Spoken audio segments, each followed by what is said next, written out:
Super clay দিয়ে গোলাপ ফুল বানালাম। পৃথিবীতে এমন হয়তো কোনো মানুষই নেই যাদের ফুল পছন্দ নয়। নানা ধরনের ফুল আছে বলেই হয়তো পৃথিবীটা এত বেশি সুন্দর। দামি দামি উপহার দিতে না পারলেও এই 10 টাকার একটা ফুলেই কিন্তু একজন মানুষকে খুশি করা যায়। ফুলের মধ্যে এক অদ্ভুত ম্যাজিক থাকে, তাই না? যেটা দেখতেও ভালো লাগে, আবার মানুষের মনে মানসিক শান্তিও দিতে পারে।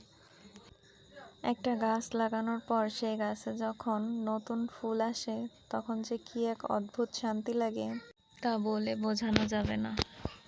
এখানে আমি ফুল বানানোর জন্য হালকা গোলাপি কালারটা নিয়েছি। ক্লেগুলো প্রথমে আমি সমান অংশে কেটে নিয়ে তারপর প্রত্যেকটা পাপড়ি বানিয়ে নিয়েছি। পাপড়িগুলোতে একটু শেপ করে নিয়েছি যাতে দেখতে বেশি সুন্দর দেখায়।